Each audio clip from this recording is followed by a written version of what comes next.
Praise the Lord. யாத்ராகமம் 33 அதிகாரம் 14 அதற்கு அவர், என் சமூகம் உனக்கு முன்பாக செல்லும், நான் உனக்கு இளைப்பாறுதல் தருவேன் என்றார்.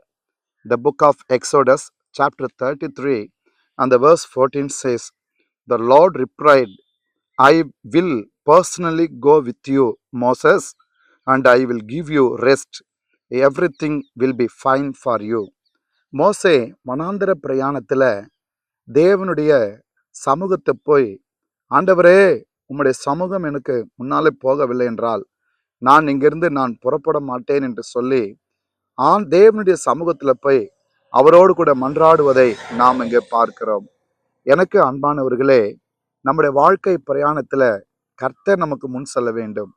இந்த புதிய நாளை நீங்கள் முன்னெடுத்து செல்லும்போது தேவனுடைய பாதத்தில் அவருடைய விருப்பத்திற்கும் அவருடைய நோக்கத்திற்கும் அவருடைய திட்டத்திற்கு விட்டு கொடுத்து விட்டு முழுவதும் அவர் பாதத்தில் சமர்ப்பித்து விட்டு அதன் பிறகு உங்களுடைய அன்றாட வேலைகளுக்கு கடந்து போங்க.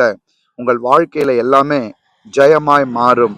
கர்த்தர் மோசையோடு கூட சொல்லுகிறார், I will personally go with you Moses. இன்றைக்கு ஆண்டவருக்கும் மோசைக்கும் அப்படிப்பட்ட ஒரு நெருக்கமான ஒரு ஐக்கிய தொடர்பு இருந்ததுங்க. நமக்கும் தேவனுக்கும் ஒரு நெருக்கமான ஐக்கிய தொடர்பு இருக்குதா? வேதம் சொல்லி இருக்கிறது, I will give you rest. வாழ்க்கையில எவ்வளவோ பிரச்சனை, எவ்வளவோ போராட்டம், அடடடா, வாழ்க்கையில சொல்ல முடியாத பிரச்சனை. சில நேரங்கள்ல நம்மே நினைக்கிறோம், ஏன் எனக்கு இந்த வாழ்க்கை இவ்வளோ போராட்டமா, ஏன் எனக்கு இவ்வளோ வேதனை? பல நேரங்கள்ல நாம் நெருக்கப்படுகிறோம். கர்த்தர் சொல்லுகிறார், அவருடைய பாதத்துல வரும்போது அவருடைய சமூகத்துல தேவனே நமக்கு இளைப்பாறுதல் கொடுக்கிறார். கர்த்தர் சொல்லுகிறார், everything will be fine for you. ஆண்டவர் நம்ம வாழ்க்கையில துவங்கினவர் முடிப்பார். இந்த நாளில் நம்முடைய எண்ணங்கள், விருப்பங்கள், தேவைகள் எதுவாய் இருக்குமாயின் அவருடைய கரத்தில் விட்டு கொடுத்து, தேவனே எனக்கு முன் செல்லுங்கன்னு சொல்லுங்க. கர்த்தரே எல்லாவற்றையும் நடத்துவார். நம்ம எல்லாம் இந்த நேரத்துல இந்த வார்த்தைக்கு நம்மை முழுவதும் ஒப்பு கொடுப்போம்.